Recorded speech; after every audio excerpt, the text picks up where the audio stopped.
పత్రిక 8:29. ఎందుకనగా తన కుమారుడు అనేక సహోదరుల్లో జ్యేష్ఠుడన్నట్లు దేవుడు ఎవరిని ముందుగా ఎరిగినో వారు తన కుమారుడితో సారూప్యం గలవారు అందుకు వారిని ముందుగా నిర్ణయించాను. ప్రార్థించేద్దాం. దయగల మా తండ్రి, కృపగల మా దేవ, ఇంతవరకు క్రమంగా చదువుగా మర్యాదగా జరిగించుకున్నారు. ఈ సమయంలో చదువుకున్న వాక్య భాగం నుండి మీరు మాట్లాడండి. మీరు పక్షంలో నిలబడిన వారు అల్ప జ్ఞానులను నిష్ప్రయోజకులను కనుక నా మాట ఊహ తలంపుల చేత కాక మీ ప్రజలతో మీరు మాట్లాడి సాధనంగా వాడుకుంటున్నది. యేసుక్రీస్తు ప్రభు ఘనమైన పరిశుద్ధమైన నామమున స్తోత్రములు చెల్లించి ప్రార్థించి వేడుకుంటున్నాము తండ్రి. ఆమేన్.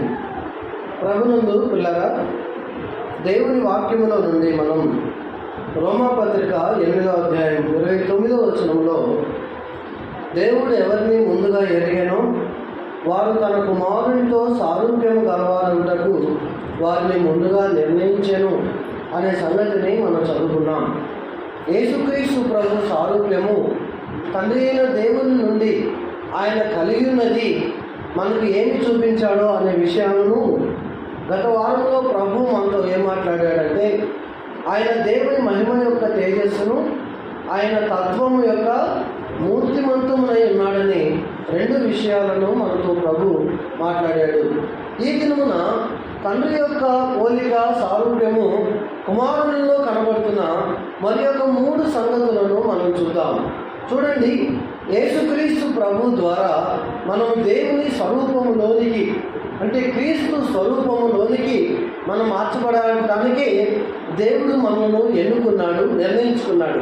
అలా ఎవరు మార్చబడకపోతే వాళ్ళ ఆత్మీయ జీవితం దేవునికి ఉపయోగపడదు. దేవునికి, ఎందుకంటే మనం ఇప్పుడు దేవుని పిల్లలమై ఉన్నాము. మనకి ఏమవుతుందో అది ఇంకా ప్రత్యక్ష పరచబడలేదు. కానీ ఆయన ప్రత్యక్షమైనప్పుడు ఆయన ఉన్నట్టుగానే ఆయనను చూతుము కనుక ఆయనను పోలి ఉందాం. 1 యోహాను పత్రిక 3:2లో ఆ మాటను మనం చదువుతున్నాం. ఆయన ఉన్నట్టుగానే ఆయనను చూస్తాం. ఆయన ఎక్కడ ఉన్నట్టుగా ఆయనను చూస్తాము అంటే ఒక చిన్న విషయము ఆలోచిద్దాం. ప్రియులారా, యేసుక్రీస్తు ప్రభు ప్రత్యక్షమైనప్పుడు ఆయనను ఉన్నట్టుగానే చూస్తాం. ఎవరైనా మనిషి చనిపోతే సహజంగా మనం ఏమనుకుంటాం? ఇక్కడ ఉన్నట్టుగానే ఉన్నాడు అనుకుంటాం, అంతే కదా. ఇది సహజమైన మాట, ప్రతి ఒక్కరికి వచ్చింది జనరల్గా. యేసుక్రీస్తు ప్రభు విషయంలో జరగబోతున్న విషయం కూడా అదే. ఏంటి? మనలో ఉన్న దేవుని స్వరూపం, యేసుక్రీస్తు ప్రభు దేవుని మహిమ యొక్క మొదటి మాట, దేవుని మహిమ యొక్క తేజస్సు, ఆయన తత్వం యొక్క మూర్తిమంతం, brightness of the god, image of the god అని చెప్పి మనం చెప్పుకున్నాం. గడిచిన వారంలో మనం చూసాం. ఈ వారంలో కూడా ఈ 3 సంగతుల్లో కూడా అదే విషయాలను కంటిన్యూ చేస్తున్నాడు పరిశుద్ధాత్మ దేవుడు. ఆయన ఉన్నట్టుగానే, ఎక్కడంటే మనలో ఉన్నట్టుగానే, అంతేగా. ఎక్కడున్నట్టు? మన ముందు లేదు కదా, మన లోపల ఉన్నాడు. భౌతికమైన దేహాలతో కాదు ప్రభువును చూస్తుంది. మనము ప్రభువును మనలో కలిగి ఉన్నాం. అంటే మనము మన దేహము దేవుని వలన మనకు అనుగ్రహింపబడి మనలో ఉన్న పరిశుద్ధాత్మకు ఏమైంది? ఆలయమై ఉండగా మనం ఆత్మ సంబంధమైన మందిరముగా దేవుని పోలికగా కట్టబడుతున్నాం. ఎలా? దేవుని పోలికగా. దేవుని పోలికగా ఒక విశ్వాసి కట్టబడుతున్నాడు అనే అనుభవంలో ఏ విశ్వాసి జీవించడో వాడికి ఆత్మ సంబంధమైన పరిపూర్ణత రాదు. కాబట్టి 3వ సంగతిని ఈరోజు మనం చూద్దాం. కొరింథీయులకు రాసిన 2వ పత్రిక 4వ అధ్యాయం 4వ వచనం. 4వ అధ్యాయం 4వ వచనం 2వ కొరింథీ పత్రిక. దేవుని స్వరూపి అయిన క్రీస్తు మహిమను కనపరచు సువార్త ప్రకాశమానము. ఏంటది? దేవుని స్వరూపి అయిన క్రీస్తు మహిమ. ఆ మహిమను ఏం కనపరుస్తుంది లోకంలో? సువార్త ప్రకాశమానం. ప్రభు భూమి మీద ఉన్నప్పుడు ఆయన మాట్లాడుతున్న మాట, నేను తండ్రి ఏకమై.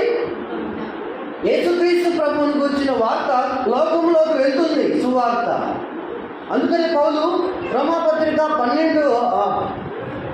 1:16 ఈ సువార్తను గురించి నేను సిగ్గుపడేవాడును, ఎందుకంటే నేను ఆదాము స్వభావంలో ఉన్నప్పుడు, పౌలు సౌలుగా ఆదాము స్వభావంలో ఉన్నప్పుడు సంఘాన్ని హింసించాడు, దూషించాడు, చెడ్డవాడుగా బతికాడు. సంఘంగా కూడుకుంటే పిల్లలు లేదు, పెద్దవాళ్ళు లేదు, అందరిని బయటికి తీసుకొచ్చి లాక్కొచ్చి చంపేశాడు. పూర్వము హింసకుడును, హానికరుడును, దూషకుడును, సంఘమును హింసించు వాడిగా ఉన్నాడు అంటున్నాడు. అది ఆదాము పోలిక. కానీ దేవుని పోలికలోకి ఎప్పుడు పౌలు మార్చబడ్డాడు? దేవుని పోలిక యొక్క విలువ పౌలుకి ఎప్పుడు తగ్గిందో తెలుసా? దమస్కు మార్గంలో ప్రభువు మాట్లాడినప్పుడు, ప్రభువు సౌలా నన్నేలా హింసించుచున్నావు అని పలికినప్పుడు, ప్రభువా నీవు ఎవడు అన్న తర్వాత ప్రభువు ఒక జవాబు ఇచ్చాడు. ఏంటని? నీవు హింసించుచున్నా యేసును. సంఘమును ఎవరు హింసిస్తారో వారు ఎవరు హింసించినట్టు? ప్రభువుని హింసించినట్టు. కాబట్టి ఆ దమస్కు మార్గంలో పౌలుకు దేవుని పోలిక దర్శనం ఆయన మాటల ద్వారా కనబడగా, ఆ వెలుగులో ప్రభువును చూడగా పౌలు బుద్ధివాడు ఏమయ్యాడు? బుద్ధివాడు. ఎందుకంటే తనలో సంఘము పట్ల ఉన్న వ్యతిరేకత అంత పెద్దది, తనలో సంఘము పట్ల తాను కలిగి ఉన్న శత్రుభావం అంత పెద్దది. కాబట్టి దేవుని పోలిక స్వరూపాన్ని చూసిన వెంటనే కళ్ళుపోయాయి ఒక్కసారిగా. తర్వాత ప్రభువును ప్రార్థన చేస్తుండగా సహోదరుడు దర్శించినప్పుడు తన కళ్ళు తిరిగి వచ్చిన తర్వాత పౌలిక ఆదాము స్వభావంలో బ్రతకల, యేసు ప్రభు స్వభావంలో బ్రతికాడు. కాబట్టి యేసుక్రీస్తు ప్రభు స్వభావము, స్వరూపము, ఆయన పోలికలోకి వచ్చిన పౌలు ఇప్పుడు అంటున్నాడు, ఆయన పోలికను కనపరుస్తూ ఆయన మహిమ యొక్క తేజస్సును లోకంలోకి ప్రకాశింపజేస్తున్నాం. దేవుని పోలికైన సువార్తను గురించి నేను సిగ్గుపడువాను, కానీ మనం సిగ్గుపడతాం. బైబిల్ గ్రంథాన్ని చేతిలో పెట్టుకోవడానికి సిగ్గుపడతాం, బైబిల్ పట్టుకొని నడవటానికి సిగ్గుపడతాం, లోకంలో ఎవరైనా సువార్తను చెప్పడానికి సిగ్గుపడతాం, నోరు తెరిచి ప్రార్థనకు ఒకరిని ఆహ్వానించమంటే సిగ్గుపడతాం, కరపత్రికలు పంచమంటే సిగ్గుపడతాం, ఇళ్ళలో ఉన్న వారిని కొడుకులకు తీసుకురామంటే సిగ్గుపడతాం. అన్ని విషయాలైన సిగ్గులు మనకు ఉన్నాయి. అన్ని విషయాలైన సిగ్గులు మనకు ఉండడం వల్ల దేవుని స్వరూపాన్ని మరుగు చేసుకుంటున్నాం. ఏం చేస్తున్నాం? దేవుని పోలిక, దేవుని స్వరూపాన్ని మరుగు చేసి ఈ భౌతికమైన సిగ్గు తత్వం ఉందే, ఇది ఆత్మ సంబంధమైన దాన్ని ఏం చేస్తుంది? మరుగు చేస్తుంది. కాబట్టి జగత స్వార్థను గురించి మనం ఏం చేయకూడదు? సిగ్గు పడకూడదు. ఎందుకంటే దేవుని స్వరూపం ఏదైతే ఉందో దాన్ని స్వార్థ ప్రకాశము ప్రకాశిస్తుంది. ఇది ప్రకాశించకుండా ఉండడానికి కొంతమందిని ఏం చేశాడు తెలుసా? ఎక్కడ రెండు కంటెంట్ చదవండి. దేవుని స్వరూపి అయిన 2 కొరింథీ 4:4 దేవుని స్వరూపి అయిన క్రీస్తు మహిమను కనబరుచు సువార్త ప్రకాశము వారికి ప్రకాశింపకుండా. ఎందుకో తెలుసా? ప్రకాశిస్తే ఏమైంది? వాళ్ళు ప్రభువుని నమ్ముకుంటారు. ప్రభువుని నమ్ముకున్న తర్వాత శరీర స్వరూపం విడిచిపెట్టి క్రీస్తు స్వరూపంలోకి వస్తారు. అందుకని ప్రకాశింపకున్న నిమిత్తం ఈ యుగ సంబంధమైన దేవత అవిశ్వాసులైన వారి మనోనేత్రములకు గుడ్డితనము కలుగు చేసి, ఎందుకో తెలుసా? వారు దేవుని పోలికను చూడరు, వారికి గుడ్డితనం కలుగజేశారు. వాడి పని గుడ్డితనం కలుగజేయటం. మనలో దేవుని స్వరూపం ఉంది, దేవుని పోలిక ఉంది. మనం ఏం చేస్తున్నాము? దానిని కాపాడుకుంటూ భక్తి జీవితంలో ప్రభు కొరకు సాగాలి. కానీ దాన్ని మరుగు చేసుకుంటున్న వారి పరిస్థితి ఏమవుతుంది తెలుసా? ఒక వారం ఆరాధనకు రాడు, వాళ్ళు ఏమైంది? ఫోన్లో ఛార్జింగ్ డల్ అయింది. మీకు తెలుసా? అప్పుడప్పుడు ఛార్జింగ్ డల్ అయినప్పుడు 15% వచ్చిన తర్వాత ఫోన్ ఒక అలర్ట్ ఇచ్చింది ప్రతి ఒక్కరికి. ఏమని? బ్యాటరీ సేవర్ ఆన్ చేసామని. ఎందుకు? బ్యాటరీ సేవర్ ఆన్ చేసిన వెంటనే ఏమైతే తెలుసా? ఫస్ట్ బ్రైట్నెస్ డల్ అయిపోయింది కదా, బ్రైట్నెస్ డల్ అయింది. ఛార్జింగ్ దిగే కొలది బ్రైట్నెస్ పని చేయలేదా? అది మిల్ అయిందనుకో, ఆ బ్రైట్నెస్ ఆరాధన జీవితాన్ని పోగొట్టుకుంటూ వెళ్ళేకుంది. ఆ వ్యక్తిలో దేవుని మహిమ వాడు చీకటైపోతాడు. ఈ స్వార్థ ప్రకాశమానము వారికి ప్రకాశింపకుండా నిమిత్తము వారిని వెలిగించకుండా ఉండటానికి అవిశ్వాసులైన వారి మనోనేత్రాలకు సాతాను గుడ్డితనం కలుగజేస్తే, విశ్వాసులైన వారు ఆరాధనను, సహవాసమును, ప్రార్థనను, పరిచర్యను, ఆత్మల భారమును, దేవుని స్వార్థ పరిచర్యను ఇవన్నిటినీ విడిచిపెట్టి ఏమవుతున్నారో తెలుసా? తెలుసా? మీరు మహిమను కోల్పోతున్నారు. You are losing the brightness of the God in your life.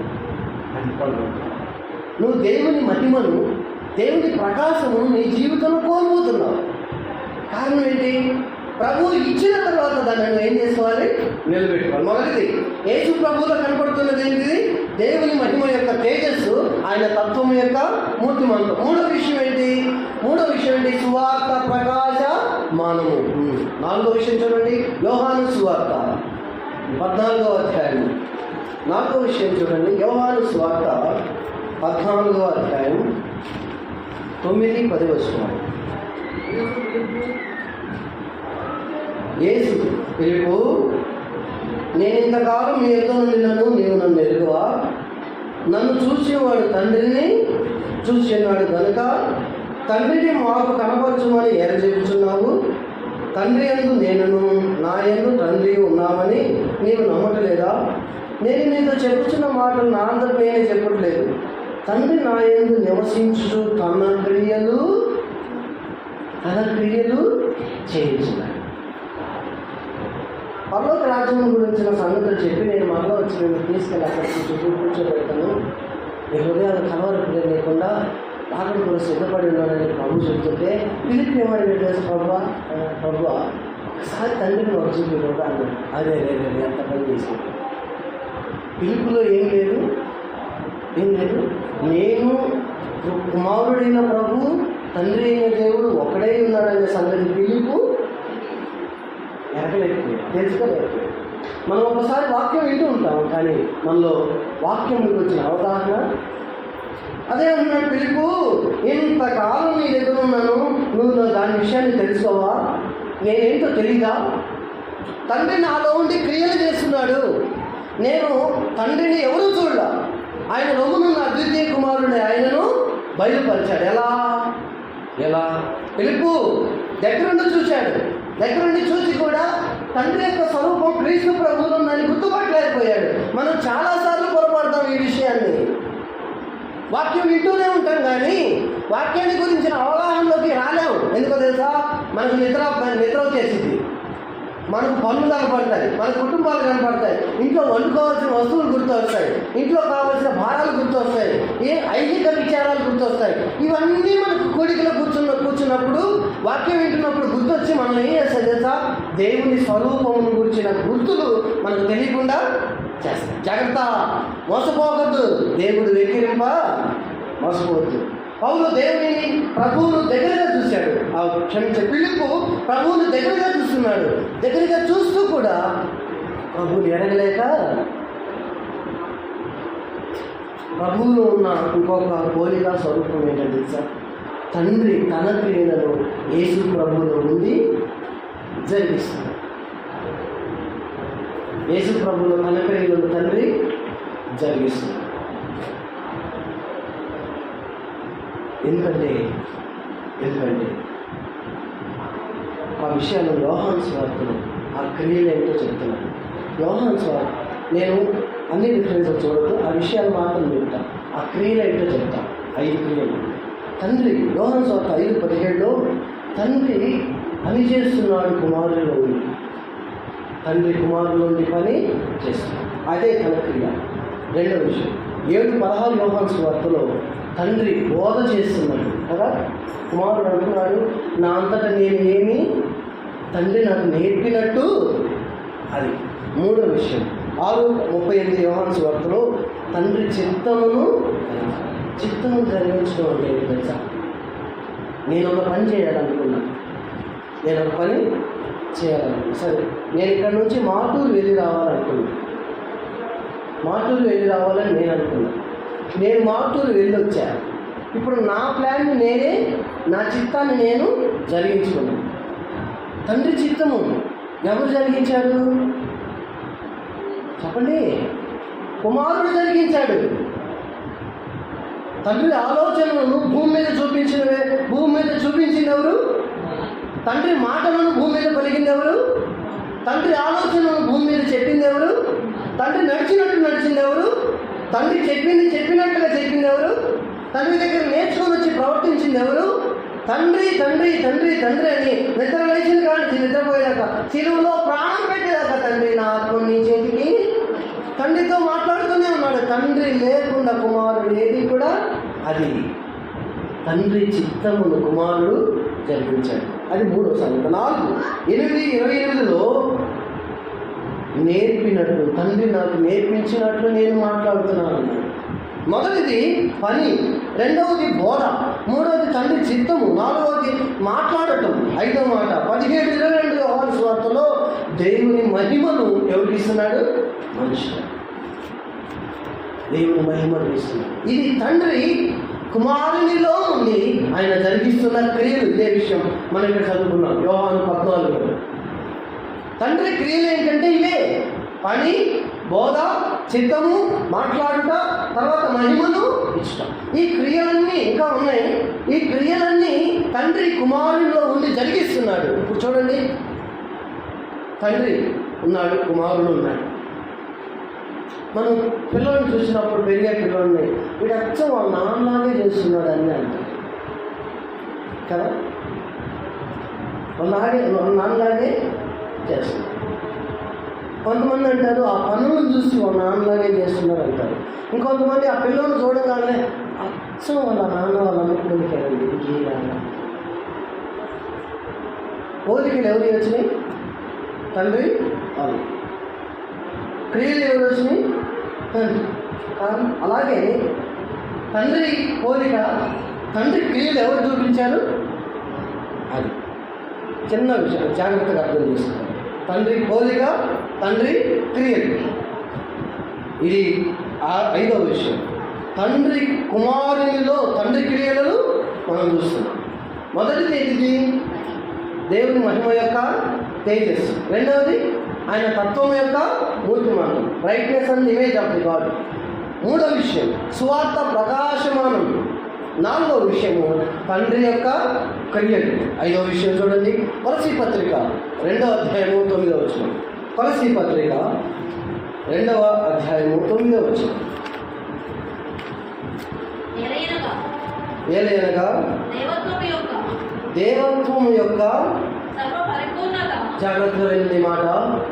ఏలయనగా దేవత్వము యొక్క సర్వ పరిపూర్ణత శరీరాకారముగా క్రీస్తునందు నివసిస్తుంది. విన్నారా? క్రీస్తులో దేవుని యొక్క సర్వ పరిపూర్ణత, మానవత్వం ఉంది కదా.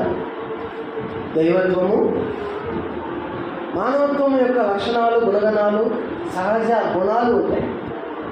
దైవత్వం యొక్క గుణాలు, లక్షణాలు, భావాలు, ఆయన కూర్చిన ఒక ఇమేజ్ కనబడుతుంది దైవత్వం అని.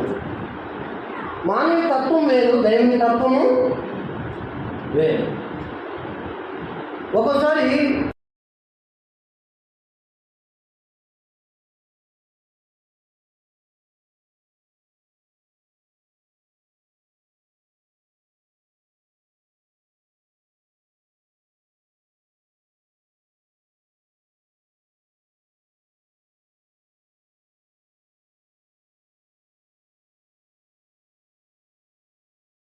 ప్రభువుని గురించి మాట్లాడిన మాట ఏంటి?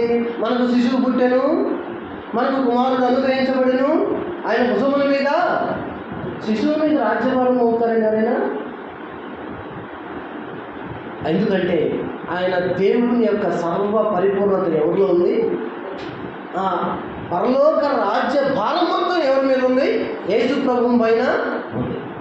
ఇంకా ఆయనకి ఏం పేరు పెట్టాడు తెలుసా? అదే యెషయా గ్రంథం 9:6లో ఏం పేరు పెట్టాడు? ఆశ్చర్యకరుడు. ఆ పిల్లలు ఆలోచిస్తారండి? ఆలోచిస్తారా? ఆలోచించలేడు. కానీ ఆయనకి ఏం పేరు? ఆశ్చర్యకరుడు, ఆలోచనకర్త, బలవంతుడైన నిత్యుడగు తండ్రి, సమాధానమునకు కర్తయగు అధిపతి అనే అతని పేరు. ఇది దేవత్వం యొక్క సర్వ పరిపూర్ణత. మనిషి పుట్టిన తర్వాత వాళ్ళ చేతులు పెరగాలి, కాళ్ళు పెరగాలి, నడక రావాలి, చేతులు ఆడించాలి, మాట్లాడగలగాలి, అన్నిటినీ తనకు తాను చేసుకోగలిగిన సామర్థ్యం వచ్చేదాకా వాడు ఒకరి మీద డిపెండ్ అవుతాడు. కానీ యేసుక్రీస్తు ప్రభు ఎలా తెలుసా? దైవత్వం యొక్క సర్వ పరిపూర్ణత ఎవరిలో ఉంది? మొదట్లో నుంచే ఆయనలో ఉంది. ఆయనలో ఉంది. ఆయన ఎవరి సపోర్ట్ తీసుకోగలిగిన వాడు? మూడో విషయం ఏంటో తెలుసా? దైవత్వం యొక్క సర్వ పరిపూర్ణత. ఇప్పుడు రండి, మనం ఈ దినంలో 3 విషయాలను చూసాం. మొదటి విషయం ఏంటి? సువార్త ప్రకాశమానము, దేవుని పోలిక స్వరూపంలో సువార్త ప్రకాశమానము. రెండో విషయం తన తండ్రి యొక్క క్రియలు కలిగి ఉండటం. మూడో విషయం దైవత్వం యొక్క సర్వ పరిపూర్ణత. ఇప్పటికి 5 సంగతులు ప్రభు మనతో మాట్లాడాడు దేవుని యొక్క పోలిక స్వరూప విషయంలో. ఇప్పుడు 5 స్వరూపము 5 సంగతులు పోలిక మనలోకి వచ్చిన తర్వాత మనం ఎలా ఉంటాం తెలుసా?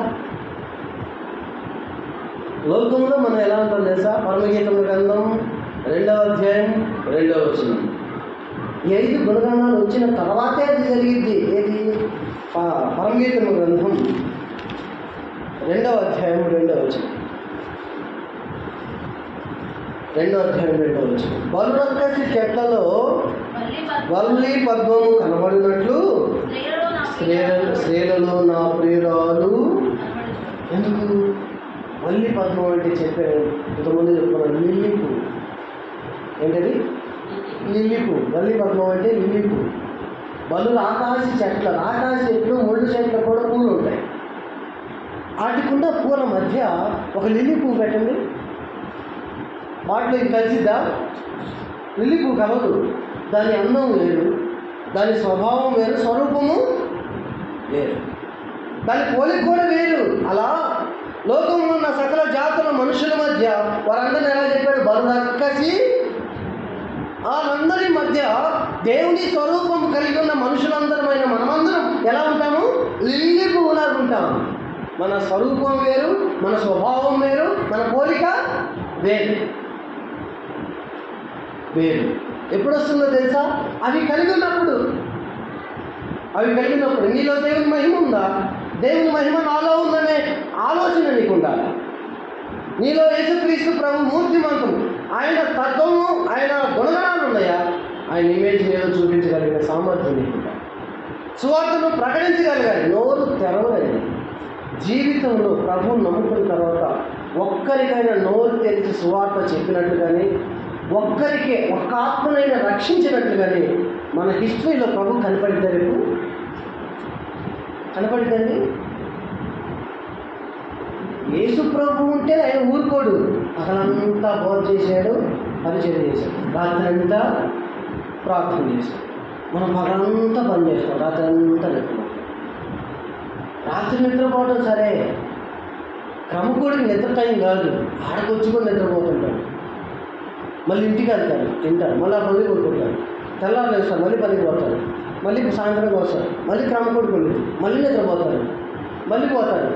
నిద్ర అనేది ఎంత కామన్ అయిపోయిందో తెలుసా మనకి. ఇక ఏదండి దేవుని పోలిక? ఏదండి నీళ్ళు? ఆయాలకు వచ్చి నిద్రపోతావు, కూడికి వచ్చి నిద్రపోతావు, సభలకు వచ్చి నిద్రపోతావు, యాడ కూర్చున్నా నిద్రపోతావు, పరిచయం ఎంత నిద్రపోతావు, రావు నిద్రపోతావు, ఇంట్లో కొనుక్కుని ఉంటారు. ప్రార్థన కూడి కంటే నిద్రపోతుంటారండి ఇంట్లో. ఏంటి దేవుని పోలిక? దేవుని స్వరూపము మనకు ఉన్నది అనే అవగాహన మనకు ఉందా?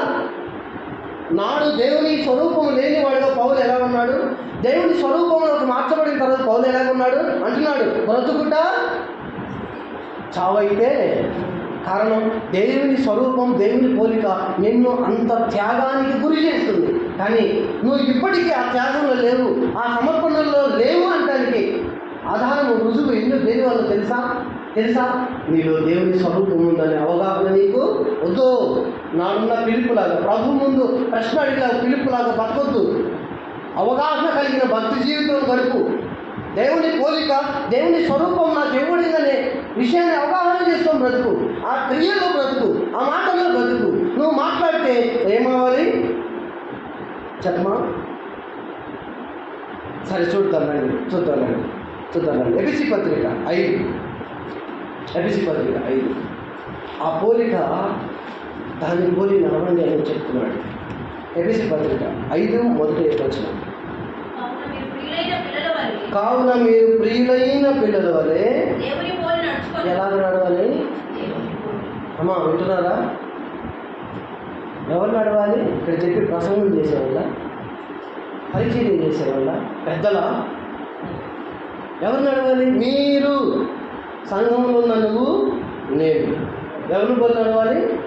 ప్రియులైన పిల్లలు వాళ్ళే దేవుని పోలి. అసలు దేవుని పోలి నడిస్తే వాళ్ళు ప్రియులైన పిల్లలు అవుతారు దేవునికి. ఎలా తెలుసా? ప్రభు బాప్తిస్తం తీసుకున్న తర్వాత పరిశుద్ధాత్మ పౌరం వల్లే ప్రభు మీద దిగొచ్చిన తర్వాత ఆకాశం నుండి ఒక స్వరం వినపడి ఒక మాట పలికాడు ప్రభు దేవుడు. ఏమని? ఈయన నా ప్రియకుమారుడు, ఈయన ఎందు నేను. ఎందుకో తెలుసా? తండ్రి స్వరూపము పోలిక ఎవరిలో ఉంది? ప్రభు కుమారుడైన ప్రభువులో ఉంది. తండ్రి నేర్పిస్తుంటే నేర్చుకున్నాడు.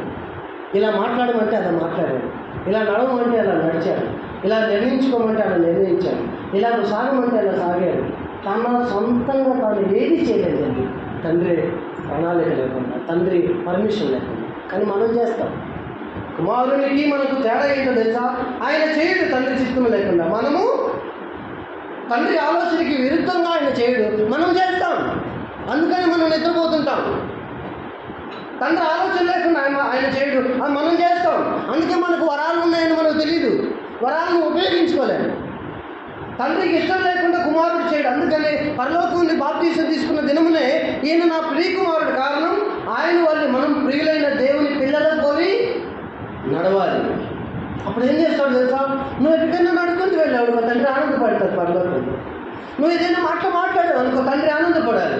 నువ్వు ఏదైనా ఆలోచించావు అనుకో, తండ్రి ఆనందపడాలి. నువ్వు ఏదైనా చేసేవనుకో, తండ్రి ఆనందపడాలి. నీ క్రియల మూలముగా తండ్రి ఆనందించగలుగుతున్నాడా? ఆనందించలేని క్రియలు నీలో ఉంటే దేవుని స్వరూపాన్ని నువ్వు కోల్పోతున్నావు ఆలోచించుకోవాలి. మాట్లాడు. దేవుని స్వరూపం నీలో ఉంటే తండ్రి నిన్ను చూసి ఆనందిస్తాడు. ఈయన నా ప్రియ కుమారుడు అంటున్నాడు. అలాగే మనము కూడా ప్రియులైన దేవుని పిల్లల పోలి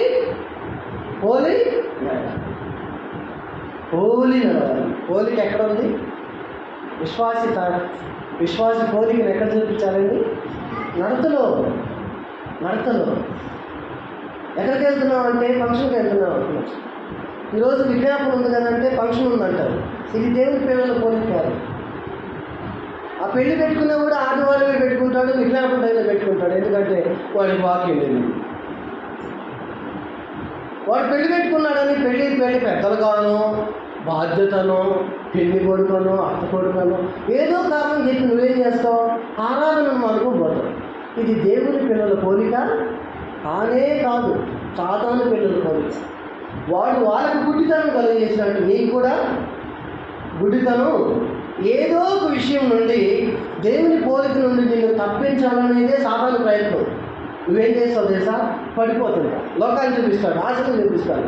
లోకంలో ఉన్నదంతా శరీరాశ, నేత్రాశ, ఇవి తండ్రి వలన కలిగినవి ఏవైతే ఉన్నావో అవి తండ్రి పోలికలకు మనం చేశానంట. తండ్రి వలన కలగనివి ఏవైతే ఉన్నావో వాటిని మనం చేస్తే తండ్రి పోలికను పోగొట్టుకుంటాం.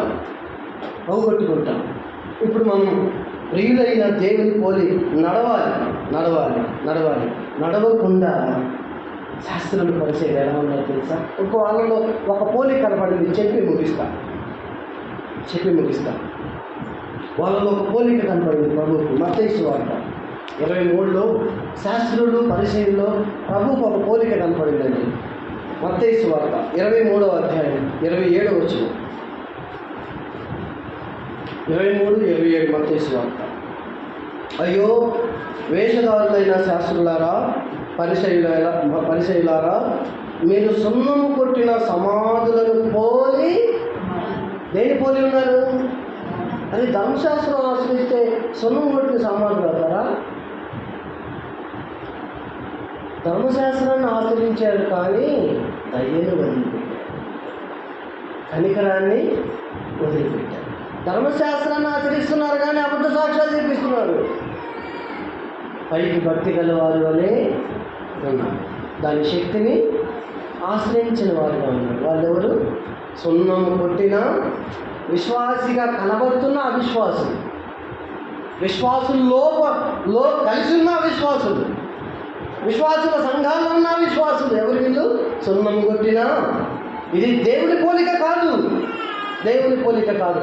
దేవుని పోలిక నీలో ఉందంటానికి రుజువు ఏంటంటే ఈ 5 గుణగణాలు నీలో ఉంటాయి. ఈ 5 గుణగాలను నీ ప్రవర్తనలో చూపిస్తావు, నీ నడకలో చూపిస్తావు, నీ పడకలో నీ ఆలోచనలో చూపిస్తావు, నీ ప్రవర్తన అన్నింటిలో చూపిస్తావు. ఉండవా? దేవుని మహిమ నీలో ఉండాలి, ఆయన తత్వము నీలో ఉండాలి, ఆయన సువార్త నీలో ఉండాలి, ఆయన క్రియలు నీలో ఉండాలి. ఆఖరిగా ఆయన సర్వ పరిపూర్ణత నీలో ఆయన మనల్ని మానవిస్తున్న కాదు, ఆయన క్రీస్తుతో కూడా లేపి పరలోకమందు ఆయనతో కూడా ఆయనతో కూడా కూర్చుండబెట్టారు. ఎందుకో తెలుసా? మానవులమైన మనలను తన పోలికలోకి తీసుకురావడానికి ఎండిన భూమిలో వచ్చిన లేత మొక్క వలెను అతడు ఆయన ఎదుట పెరిగెను. అతనికి స్వరూపమైన సొగసైన ఈ పోలిక సిలువలో ఆయన తీసుకొని తాను నలుపెట్టుకున్నాడు. మన శరీర స్వభావపు పోలిక ప్రభు తీసుకున్నాడు. దాని దోష శిక్ష వచ్చింది తెలుసు, తీసుకున్నాడంతే. దాని స్వభావం వచ్చింది, తీసుకున్నాడు. అవమానం వచ్చింది ఆ పోలిక వల్ల. ఆదాము స్వభావం, ఆదాము పోలిక వల్ల అవమానం, నింద, ఉమ్మివేతలు, దెబ్బలు, గాయాలు, ఈడ్చివేత, చిరువకు, మేకులు ఇవన్నీ వస్తాయి తెలుసు. అయినా ఆ పోలిక ఆయన తీసుకున్నాడు. దాన్ని నలుగొట్టేశాడు మన మీద లేకుండా. దేని పోలికలు ఇచ్చాడు తెలుసా? ఆయన పోలికలు మనకు ఏది? ఆదాము పోగొట్టుకున్నాడు.